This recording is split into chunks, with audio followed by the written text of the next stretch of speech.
दोस्तों ईरान ने भी अभी अपने टारगेट्स को डाइवर्सिफाई कर दिया है और इस युद्ध को एक नए फेज में डाल दिया है। बताया जा रहा है कि अभी इकोनॉमिक टारगेट्स मतलब जहां पर इंडस्ट्रियल कॉम्प्लेक्सेस भी डेवलप कर रखे हैं ना, फिर चाहे सऊदी अरब, कुवैत या फिर यूएई हो, उनको भी टारगेट करना स्टार्ट कर दिया है। साथ ही साथ डोनाल्ड ट्रंप की तरफ से एक बड़ी बात कह दी गई कि भाई तेहरान की तरफ से अप्रोच किया गया कि कैसे भी करके अब नेगोशिएट हमें कर लेना चाहिए, तो डोनाल्ड ट्रंप ने कहा कि मैंने मना कर दिया है। अब देखो सिनेरियो कुछ ऐसा है कि वेस्ट एशिया बहुत ज़्यादा डिस्टेबलाइज हो चुका है और बताया जा रहा है कि जितना ज़्यादा प्रॉब्लम के बारे में सोचा गया था कि मैक्सिमम क्या हो सकता है, उससे ज़्यादा प्रॉब्लम्स बढ़ चुकी हैं। मतलब सिंपल है कि यूएसए ने इजराइल को आगे करके और ये अटैक्स है वो तो करवा दिए और खुद ने कर भी दिए। अब यहां पर मामला कुछ ऐसा है कि यूएसए कंट्रोल कर पाए पूरी परिस्थिति को, ये दिखाई दूर दूर तक नहीं पड़ रहा है। इवन यहां तक बात आ चुकी है कि जैसे वियतनाम में यूएस सोल्जर्स की एंट्री हुई, अफगानिस्तान में यूएस सोल्जर्स की एंट्री हुई, ऐसा ही कुछ यहां पर करने का भी दिमाग चल रहा है। अगर ऐसा होता है ना, तो यूएसए के लिए एक शुरुआत में ही डिफीट कंसिडर की जाएगी, क्योंकि यूएसए ने जो टारगेट रखा था वो टारगेट तो एक तो अचीव नहीं हो पाएगा। दूसरा सबसे इंटरेस्टिंग पॉइंट कि जहां जहां पर भी यूएस सोल्जर्स पहुंचे हैं वहां पर प्रॉब्लम सामने आई है। देखो हमारी एम्बेसी ने तो इंडियंस को कह दिया है कि भाई आप इंडोर्स ही रहिए, बाहर मत निकलो जब तक आपको कोई प्रॉपर अपडेट ना मिले। न्यूज चैनल्स, मीडिया को आप प्रॉपरली फॉलो करिए, जिससे कि टाइम टू टाइम आपको अपडेट दे दिया जाए। अब फिर चाहे वो इंडियंस हमारे ईरान में फंसे हुए हो या फिर जिनकी फ्लाइट्स कैंसिल हो गई यूएई, सऊदी अरब, यहाँ से जो आने वाले थे होली के त्यौहार पर। ठीक है, वैसे हैप्पी होली आप सभी को, रीजन बीइंग कि बहुत इंपॉर्टेंट त्यौहार है हमारे लिए, है ना। अब बात कर लेते हैं इंडिया के पास में क्रूड ऑयल को लेकर के। जैसा कि हमने ऑलरेडी डिस्कस किया, कल मैंने एक वीडियो बनाया था शाम को कि स्ट्रेट ऑफ हॉर्मुज को जिस तरीके से चॉक किया है ईरान ने, उसका नतीजा ये है कि वहाँ पर क्रूड ऑयल की प्राइसेस बढ़ने का स्कोप है। अब इसकी वजह से क्या है कि हमें हमारी खुद की परिस्थितियों को, हमारी कंडीशंस को देखना होगा। बताया जा रहा है कि 25 डेज की तो हमारे पास में स्टॉक अवेलेबल है, जिससे कि आने वाले 2 से 3 वीक्स हम ज़्यादा परेशान नहीं होंगे। दूसरी बात, इससे 25 दिन के स्टॉक की जो बात हो रही है, इसमें जो स्पेशल पेट्रोलियम रिजर्व्स है उनको इंक्लूड नहीं किया है। साथ ही साथ एलएनजी, एलपीजी, इनकी भी हमारे पास में स्टॉक ठीक ठाक अवेलेबल है, क्योंकि स्ट्रेट ऑफ हॉर्मुज के थ्रू एनर्जी सिक्योरिटी हमारी इंश्योर होती है। तो इस तरीके से ये एक अपने आप में बड़ी इंपॉर्टेंट अपडेट थी। ठीक है, इराक के इरबिल में भी ईरान ने अटैक कर दिए हैं, वहां पर भी कुछ धमाके देखने को मिले, क्योंकि वहां पर यूएसए की कुछ इंस्टॉलेशंस थी। एक बड़ी इंटरेस्टिंग चीज, यूएसए का एक बहुत बड़ा रडार था जो कि मिडिल ईस्ट को बहुत अच्छे से कैप्चर या रीड किया करता था, उसको भी ईरान ने अटैक करके तोड़ दिया है। तो देखो लड़ाई बहुत हद तक बढ़ चुकी है। अब सिनेरियोज हैं वो विद द टाइम कॉम्प्लेक्स ही होते चले जा रहे हैं। नेक्स्ट कोई अपडेट होगा तो देखेंगे, लेकिन अब बात कर लेते हैं आप लोगों के लिए कुछ इंपॉर्टेंट ऑफर्स के बारे में। देखो विश्वास दिवस के ऑफर है ना, वो अभी कंटिन्यू है। आपको जो प्रारंभ कोर्स है 2028 की तैयारी के लिए, उसमें आपको 63% तक का ऑफ दिया जा रहा है। ठीक है, ये 3 साल का प्रोग्राम है, हर साल की फीस आप देख लो एकदम माइन्यूट है। इसी तरीके से जिन लोगों ने अभी 11th और 12th की बात करें, जो पढ़ रहे हैं 11th-12th में, राइट, उन लोगों के लिए आरंभ प्री फाउंडेशन बैच भी रन कराया जा रहा है। उस पर भी आप 50% तक का ऑफ सब्सक्राइब कर सकते हैं विश्वास दिवस के ऑफर पे। ये टाइम लिमिटेड ही है, ध्यान रखना। फिर भी कोई डाउट अगर आपको आता है तो ये यहाँ पर कॉन्टैक्ट नंबर दिए हुए हैं, इस पर आप कॉल करके और अपनी पूरी इंक्वायरी पुट कर सकते हैं। ठीक है, अब देखो हमारा फर्स्ट आर्टिकल आज का, that is world wild life day. देखो 3 मार्च को ये आता है। प्राइम मिनिस्टर नरेंद्र मोदी जी ने कहा है कि हम वाइल्ड लाइफ कंजर्वेशन के लिए डेडिकेटेड है, कमिटेड है, सस्टेनेबल प्रैक्टिसेस को प्रमोट करेंगे और बायोडाइवर्सिटी को कैसे भी कंजर्व करने का पूरा एफर्ट रहेगा। साथ ही साथ जो स्पीसीज एंडेंजर्ड है, जिनकी पॉपुलेशन वाइल्ड एरियाज में डिक्लाइन कर रही है, उनको हमें प्रमोशन देना है, एक तरीके से बढ़ावा देना है। थोड़ा सा वर्ल्ड वाइल्ड लाइफ डे के बारे में जानते हैं।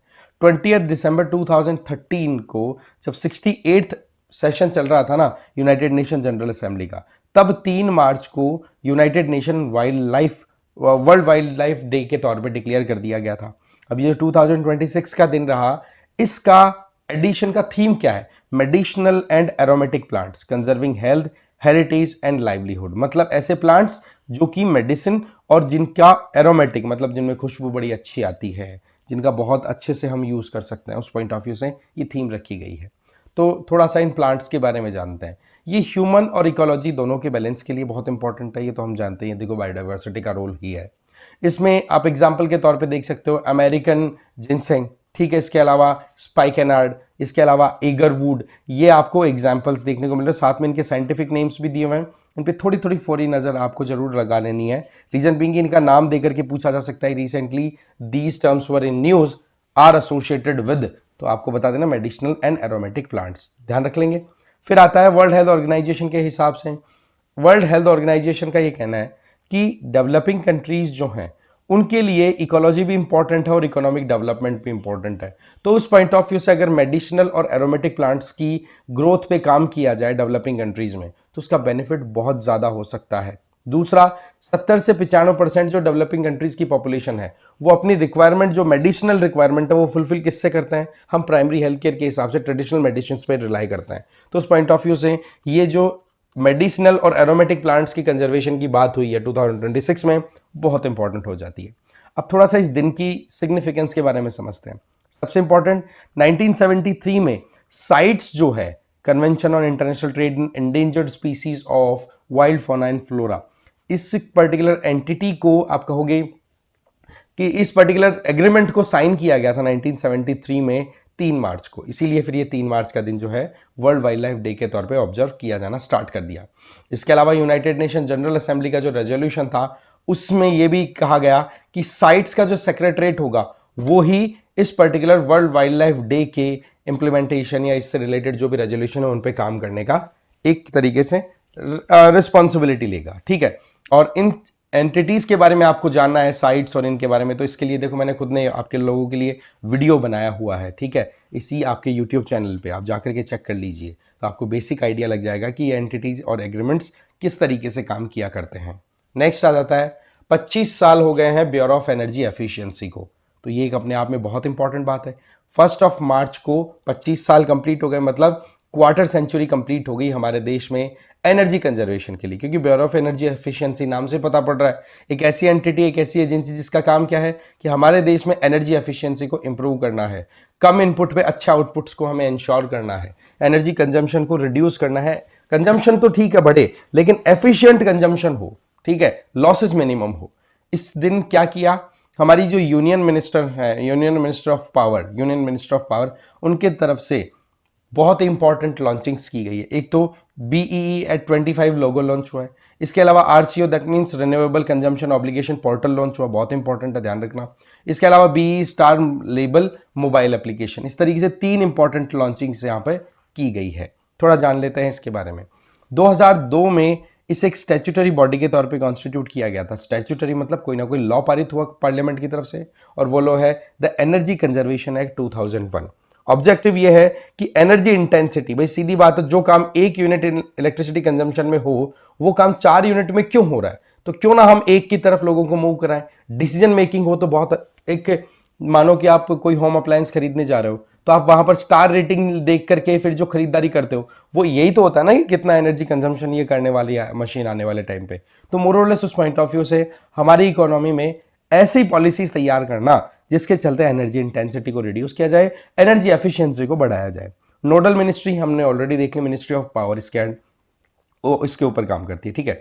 इसके अलावा फंक्शंस की बात करें तो रेगुलेटरी और प्रमोशनल दोनों काम है। रेगुलेशन का मतलब सिंपल है, होम अप्लायंस के स्टैंडर्ड्स, एनर्जी इंटेंसिव कितना है, कितनी एनर्जी कंज्यूम हो रही है, तो उसके साथ मोरलेस रेगुलेशन करना। प्रमोशन की बात करें तो नेशनल लेवल पे अवेयरनेस बढ़ाना, रिसर्च एंड डेवलपमेंट सपोर्ट करना, ठीक है, साथ ही साथ एनर्जी ऑडिटर्स की ट्रेनिंग कराना, जिससे कि कहीं पे अगर प्रोडक्ट्स की मैन्युफैक्चरिंग हो रही है तो उनका टाइमली रिव्यू किया जा सके, कहीं पे कोई एक कहता ना कि सब स्टैंडर्ड प्रोडक्ट तो प्रोड्यूस नहीं हो रहे हैं और पता पड़े कि क्वालिटी वाइज प्रोडक्ट तो वीक है और स्टार रेटिंग 5 दे रखी है, तो वो चीज़ें फिर बाद में ऑडिटिंग के बेसिस पे रेक्टिफाई की जाती हैं। फिर आता है बी के कुछ इंपॉर्टेंट फ्लैगशिप प्रोग्राम्स में। एक तो देखो स्टार लेबलिंग प्रोग्राम, ये ऑलरेडी हमने देख लिया, 1 से 5 स्टार की हमारी आती है हमारे होम अप्लायंसेज में। तो आपको पता है जितना स्टार ज़्यादा उतनी ज़्यादा एफिशिएंट हमारी मशीन होती है, जिससे कि हम ज़्यादा से ज़्यादा प्रोडक्शन को इस तरफ मूव करवा सकें कि हमारी एंटिटीज़, हमारे अप्लायंसेज, हमारे प्रोडक्ट्स एनर्जी एफिशिएंट बन सके।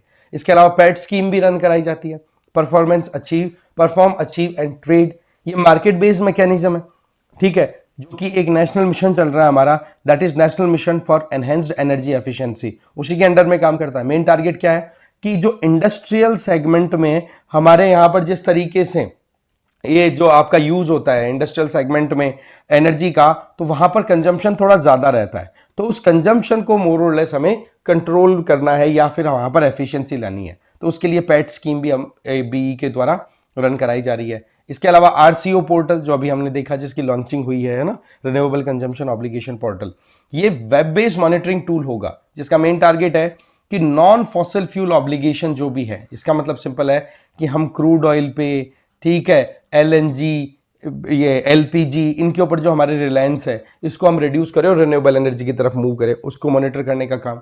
इसके अलावा CCTS, carbon credit trading scheme, वो भी इसके अंडर में यूज होती है। इसका मतलब इसका मेन टारगेट क्या है कि हमारे देश में कार्बन क्रेडिट मार्केट को प्रमोट करना। इसका मतलब सिंपल होता है कि कोई कंपनी ने किसी कंपनी के, मान लो किसी सेगमेंट में कोई कंपनी ऑपरेट कर रही है, उनके लिए कार्बन क्रेडिट जो है वो इशू किया हुआ है कि भाई आप इतना कार्बन एमिट कर सकते हैं। वहीं दूसरी कंपनी एक और है, उसके लिए भी अपने खुद के डेडिकेटेड कार्बन एमिशंस है। अब क्या कार्बन एमिशन अलाउ किया हुआ है, अब होगा क्या कि यहां पर अगर एक कंपनी ज्यादा कार्बन एमिट कर रही है ना, तो वो दूसरी कंपनी को अपने क्रेडिट बेच कर, मतलब दूसरी कंपनी से क्रेडिट खरीद करके उसको पैसा दे करके कॉम्पनसेट किया जा सकता है। मतलब ये कि दोनों कंपनियां ओवरऑल अगर कंबाइनली देखें तो उतना ही एमिट कर रहे हैं जितना कि दोनों को कंबाइन करके करना चाहिए, उससे कम एमिशन हो रहा है।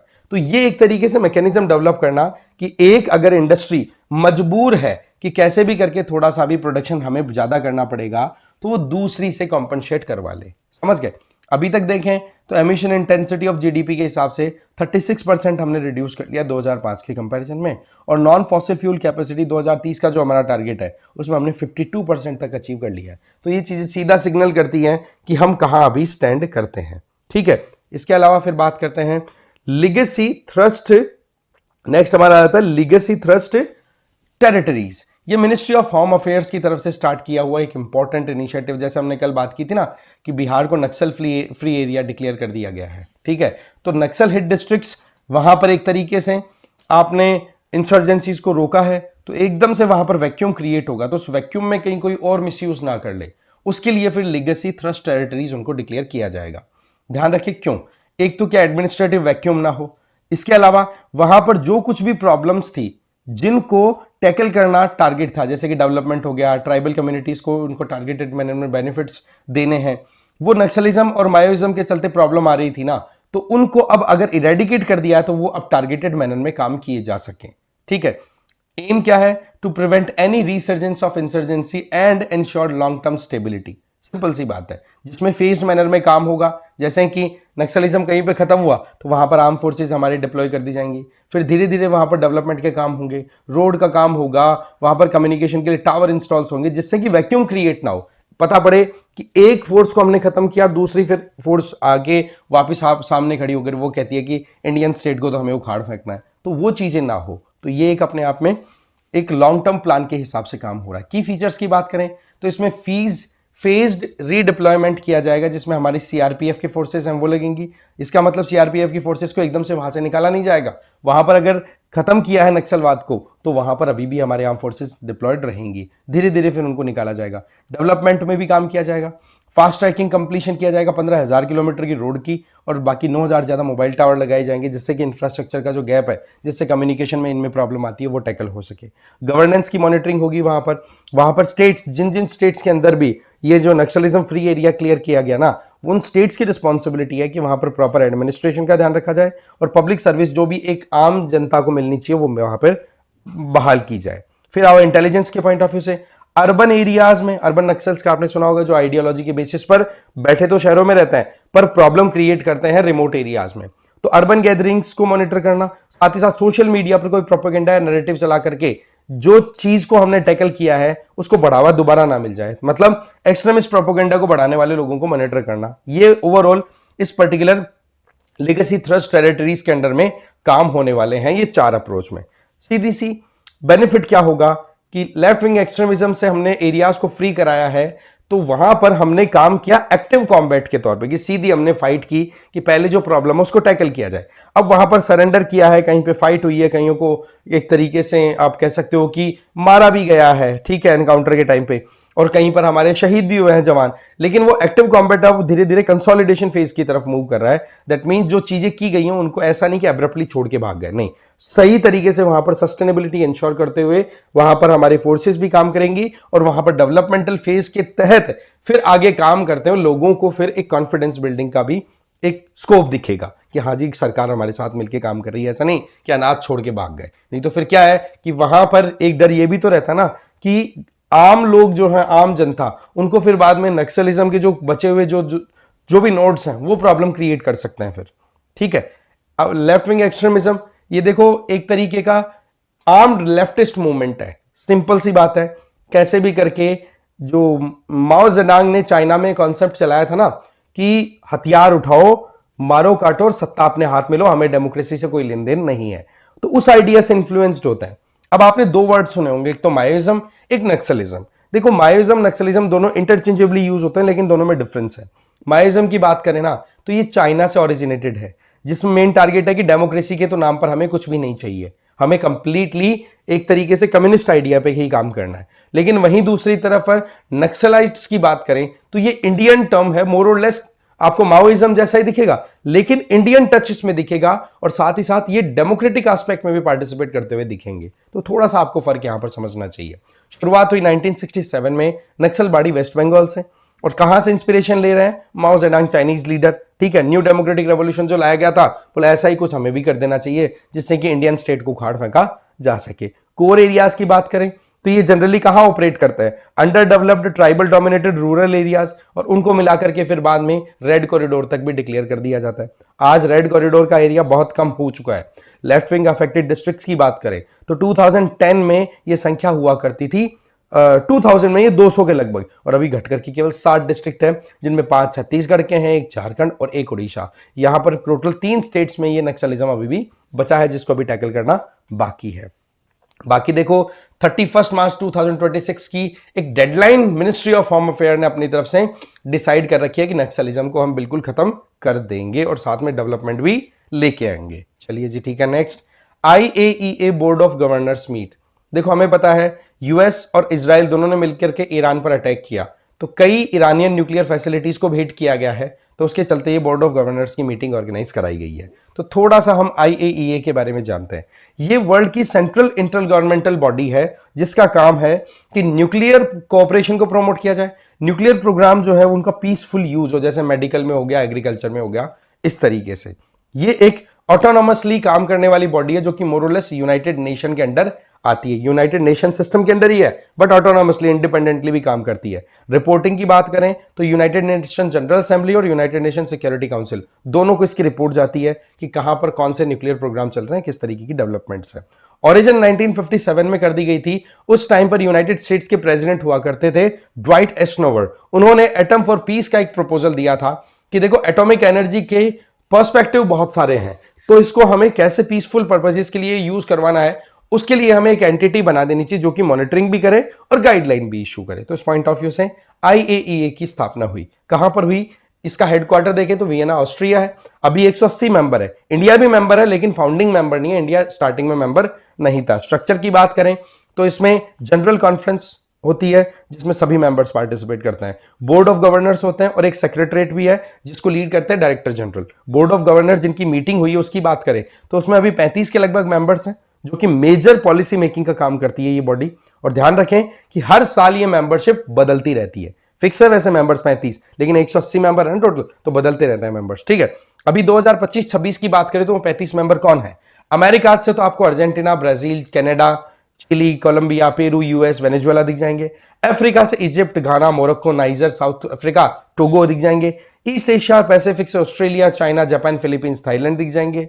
यूरोप से Belgium, France, Georgia, Germany, Italy, Lithuania, Luxembourg, Netherlands, Portugal, Romania, Russian Federation, UK, ये देखने को मिल जाएंगे। और मिडिल ईस्ट और साउथ एशिया से आपको इंडिया, जॉर्डन, पाकिस्तान और सऊदी अरब देखने को मिल जाएंगे।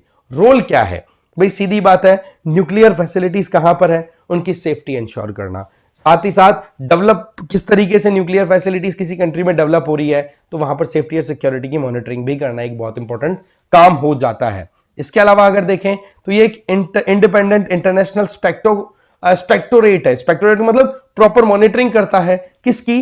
नॉन प्रोलिफरेशन ट्रीटी है ना, एनपीटी, उसमें, और आर्टिकल 3 इसको एम्पावर करता है कि किसी भी तरीके से नॉन न्यूक्लियर वेपन स्टेट्स है ना, वो अब न्यूक्लियर ना बनाए, वो पीसफुल पर्पजेस पे ही जाए। इसका मतलब सिंपल है कि ये एक अपने आप में, आप अगर यहां पर थोड़ा सा समझ सको तो एक ऐसी प्लानिंग भी होगी मोर और लेस डेवलप्ड कंट्रीज या फिर वो न्यूक्लियर पावर स्टेट्स की तरफ से कि हमें अब ऐसा मैकेनिज्म तैयार कर लेना है कि कोई दूसरा नया कंट्री न्यूक्लियर पावर ना बन जाए। इसीलिए तो नॉर्थ कोरिया ने नहीं सुहाता, ठीक है, इसीलिए तो ईरान का भी मामला थोड़ा सा हाईलाइट रहता है क्योंकि वहां पर न्यूक्लियर या यूरेनियम एनरिचमेंट के प्रोग्राम्स है वो चल रहे थे। खैर ये मुद्दा हमारा नहीं है, हमें ये देखना है कि ये इंस्टीट्यूशन काम कैसे करता है। काम पर्पस क्या है मैंने बताया, पीसफुल एप्लीकेशन जैसे कि हेल्थ एंड एग्रीकल्चर में आप न्यूक एनर्जी को यूज कर सकते हैं।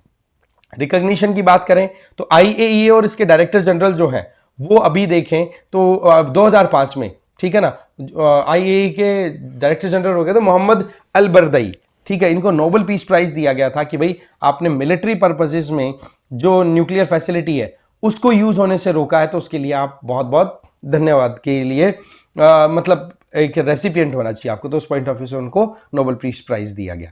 इंडिया की बात करें तो इंडिया आईएईए लेड जितने भी सेफ गार्ड्स जो भी बातें होती हैं उनको सपोर्ट करता है। इंडिया सिविल न्यूक्लियर कॉर्पोरेशन में पार्टिसिपेट करता है कि न्यूक्लियर फैसिलिटीज को कैसे हम सिविलाइजेशनल डेवलपमेंट में यूज कर सकते हैं। लेकिन ध्यान रखें इन सब से हट करके इंडिया ने अपने खुद के स्ट्रेटेजिक प्रोग्राम चला रखे हैं, मतलब हमने खुद को न्यूक स्टेट बनाया, न्यूक्लियर वेपन्स हमारे डेवलप किए जो कि मोर और लेस आईएईए को पसंद भी नहीं आए थे, लेकिन हमारी सेफ्टी के लिए हमने किया ना, तभी तो आज देखो कि कोई भी चलते ही हमारे ऊपर अटैक करने से बचता है। ठीक है, तो देखा जाए तो इंडिया एनपीटी का सिग्नेटरी नहीं है, ध्यान रखना है हमें। और साथ ही साथ इंडिया की अगर हम बात करें तो यहां पर हमें समझना होगा कि इंडिया आईएईए के सेफगार्ड्स को फॉलो भी करता है।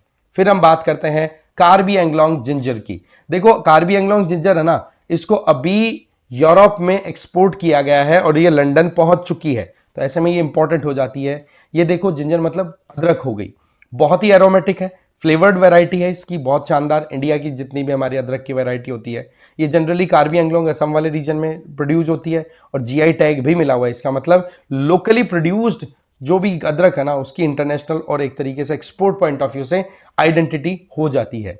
एग्रो क्लाइमेटिक एडवांटेज देखो, high rainfall, well drained, loamy soil और जो नॉर्थ ईस्ट का हमारा क्लाइमेट है वो बड़ा फेवरेबल होता है जो कि ह्यूमिड ट्रॉपिकल क्लाइमेट को लेके चलता है, तो उस पॉइंट ऑफ व्यू से ये अदरक के लिए बड़ी फेवरेबल कंडीशन है। क्वालिटी की बात करें, फाइबर कंटेंट ज्यादा है और खुशबू जो है अदरक काटने का अदरक वाली खुशबू वो ज्यादा मिलेगी आपको। इसमें हाई ओलियोरेसिन कंटेंट मिलेगा, मतलब एक नेचुरल ऑयल होता है उसकी क्वांटिटी अच्छी मिलती है जो कि इसको एक यूनिक कह सकते हो कि अपीयरेंस देती है, एरोमेटिक जो एक फ्लेवर है वो प्रोवाइड करती है। अच्छा, इसका मेडिसिनल यूज भी है और स्पाइसेस के हिसाब से भी यूज होता है। ऑर्गेनिक बात करें, इसके प्रोडक्शन की बात करें कार्बी एंगलोंग जिंजर की, तो इसमें देखो केमिकल बहुत कम यूज होते हैं जो कि इंडिया के मेन टारगेट जिसमें हम चाह रहे हैं कि ऑर्गेनिक फार्मिंग की तरफ बढ़े नॉर्थ ईस्ट में, उसके लिए बहुत ही बढ़िया एग्जाम्पल है कि हम इस तरीके से जब ऑर्गेनिक फार्मिंग करते हैं और उसका एक्सपोर्ट करते हैं तो उसका बेनिफिट कितना हो सकता है। इकोनॉमिक सिग्निफिकेंस की बात करें तो मेजर क्रॉप्स में यहां पर आप देखोगे तो ट्राइबल फार्मर्स रिलाई करते हैं कार्बी एंगलोंग जिंजर के प्रोडक्शन को लेकर के। ये रूरल एरियाज में लाइवलीहुड और एग्री बेस्ड वैल्यू चेन में भी अपना इंपॉर्टेंट रोल करती दिखाई पड़ती है। फिर आता है नेक्स्ट, अब बात कर लेते हैं गिटचक नकाना। ये एक देखो आप कह सकते हैं कि एनिमल बिहेवियर को स्टडी करने वाली एक टीम थी जिसमें यूरोपियन, अमेरिकन और इंडियन साइंटिस्ट पार्टिसिपेट कर रहे थे। ठीक है, इनको हम बोलेंगे जो साइंटिस्ट का ग्रुप होता है these are known as it's theologist, ठीक है, जिसमें एनिमल बिहेवियर के बारे में स्टडी की जाती है। तो इनके द्वारा क्या किया गया, एक मछली है जिसका नाम है गिटचक नकाना। ये पहली एक्वीफर ड्वेलिंग फिश मिली है नॉर्थ ईस्ट इंडिया से। एक्वीफर ड्वेलिंग फिश का मतलब सिंपल है कि जो हमारे एक्वीफर्स होते हैं ना, ग्राउंड वाटर स्टोर करके रखते हैं, वहां पर ये फिश देखने को मिली है। और एक्वीफर ड्वेलिंग जो भी एनिमल्स होते हैं उनको हम बोलते हैं फ्रीएटोबाइटिक, ठीक है, इनको बोलते हैं फ्रीएटोबाइटिक, हाँ फ्रीएटोबाइटिक बोलेंगे उनको, ठीक है। तो उनकी लोकेशन देखी गई है, तो ये अपने आप में बहुत इंपॉर्टेंट हो जाता है। याद रख लेना भाई थोड़ा सा, गिटचक नाकाना, ठीक है। ये गिटचक नकाना की अगर बात करें, न्यूली आइडेंटिफाइड स्पीसीज है, असम से मिली है। अच्छा, ये ग्राउंड वाटर में रहती है तो सीधी बात है वहां पर अंधेरा तो रहता है, तो ये कंप्लीटली ब्लाइंड स्पीसी है। अच्छा, किसके अंडर में आती है, एक पर्टिकुलर फैमिली है दैट इज लोआश, ठीक है, उसके अंडर में एक पर्टिकुलर सेगमेंट है लोआश। लोआश कौन होते हैं? ये diverse group of small and elongated animals हैं जो कि bottom dwelling fresh water fishes हैं। मतलब समझ रहे हैं कि ग्राउंड वाटर अंडरग्राउंड रह करके और लंबे समय तक सर्वाइव करने वाली फिशेज हैं जिनकी बॉडी लंबी होती है। और इनका फैमिली की बात करें तो ये कॉबिटिडाई, ठीक है, कॉबिटिडाई फैमिली से बिलोंग करती हैं। और कॉबिटिडाई में भी कॉबिटोइडाई जो इसका सब ऑर्डर है वो आता है, और जनरली ये आपको देखने को मिल जाएंगी एशिया में। तो थोड़ा सा बस ये ध्यान रख लेना हमें कि ये गिटचक नकाना करके न्यूज में रहा है, क्या है, किस तरीके से इनको आप आइडेंटिफाई करते हो तो समझ लेना ये मछली की बात हो रही है। ठीक है, मिला कहां से? असम में एक डगआउट वेल था, उसमें जाकर के स्टडी किया गया, और वहां पर जो एक्विफर एरिया था, मतलब नीचे जाकर के फिर स्टडी किया गया, तो उसको फिर बोला जाता है, देखो साइंटिफिकली, फेरिएटिक जोन, फेरिएटिक, जहां पर लाइट पेनिट्रेट नहीं करती है, राइट। तो ऐसे में फ्रेश वाटर इकोसिस्टम में सर्वाइव करने वाली, अच्छा इसकी फीचर्स की बात करें तो देखो अंधेरे में रहती है तो आंखों की तो जरूरत है नहीं, ठीक है, विजिबिलिटी बिल्कुल भी नहीं होती है। इसके अलावा इनकी बात करें तो इनको इस तरीके की अडेप्टेबिलिटी हो जाती है ना कि जब आपके पास में अंधेरा ही अंधेरा रहता है तो आपकी आंखों की जरूरत नहीं है, तो अडेप्टेशन में आंखें बिल्कुल खत्म। तो इस तरीके के अडेप्टेशन को ट्रोग्लोमॉर्फी बोला जाता है, ट्रोग्लोमॉर्फी, ठीक है ना। इस तरीके की जनरली जो डार्कनेस में रहने वाले एनिमल्स होते हैं उनमें ये फीचर देखने को मिलता है। इसके अलावा स्कल स्ट्रक्चर बड़ा यूनिक है, रेयर एनाटॉमिकल ट्रेट है। कैसे? कि एक तो स्कल तो है ही नहीं, सीधी बात है, बोन्स का इतना कोई स्कोप है नहीं, है ना। और दूसरा ब्रेन भी है ना, वो केवल और केवल सुपरफिशियली स्किन से ही कवर्ड है। आप यहां पर अच्छे से देख सकते हो कि यहां पर ये जो एरिया है, यहां आपको जनरली ब्रेन मोटा मोटा एकदम फ्रीली दिख जाएगा। ऐसा नहीं है कि आज ही अलग से कोई हमारे जैसे पूरा ब्रेन को कवर किए हुए पूरा बोन स्ट्रक्चर है, वैसा कुछ नहीं है, ठीक है। इसके अलावा मिनिचराइज्ड एंड ट्रांसल्यूशेंट, बॉडी को आप देख सकते हैं कलर वाइज ट्रांसल्यूशेंट है, सब कुछ आर पार दिखाई पड़ रहा है, और वहीं पर साइज बहुत ही छोटी, 2 सेंटीमीटर के लगभग, तो ये अपने आप में इसको यूनिक बना देता है। इसके अलावा सिग्निफिकेंस की बात करें तो ये देखो हमारी और ज्यादा नॉलेज को एक्सपेंड करने वाला है कि किस तरीके से बायोडाइवर्सिटी एक्विफर्स में भी सर्वाइव कर रही है। और नॉर्थ ईस्ट इंडिया को बायोडाइवर्सिटी पॉइंट ऑफ व्यू से हॉटस्पॉट जो कंसिडर किया जाता है वो इसी पॉइंट ऑफ व्यू से, क्योंकि यहां पर हमें रेयर एंडेमिक स्पीसीज दिखती हैं जिसमें ग्राउंड वाटर फौना भी एक बहुत इंपॉर्टेंट रोल प्ले करता हुआ दिखाई पड़ता है। समझ गए? तो थोड़ा इसको ध्यान रख लेना। अब देखो आपका छोटा सा रिवीजन है, ब्यूरो ऑफ एनर्जी एफिशिएंसी से रिलेटेड है। नोडल मिनिस्ट्री क्या है? ये है क्या? नहीं यार, ये तो नहीं थी भाई, बताओ कमेंट्स में क्या है। आईएईए की बात करें, हेडक्वार्टर कहां पर? पेरिस था? नहीं यार, ऐसा तो नहीं है। फिर आ जाइए कार्बी एंगलोंग जिंजर की बात करें तो कार्बी एंगलोंग असम में ये प्रोड्यूस होती है, ये बात ठीक है। ये फिर गिटचक नकाना की हमने अभी बात की, ये ब्लाइंड ग्राउंड वाटर लोआश लोआश है, मतलब स्मॉल स्पीसी है फिश की, ये बात बिल्कुल ठीक है। तो चलिए ठीक है, ये ध्यान रख लेना। बाकी आपको फिर देखो रिवीजन के लिए पीडीएफ की रिक्वायरमेंट होगी, तो इस क्यूआर कोड को स्कैन करके आप ज्वाइन कर लो PWOnlyIAS ऑफिशियल चैनल को टेलीग्राम पे, वहां पर पीडीएफ्स मिल जाती है, और मुझे आप फॉलो कर सकते हैं इस क्यूआर कोड को स्कैन करके टेलीग्राम पर। ठीक है, इस वीडियो में इतना ही। Thank you very much.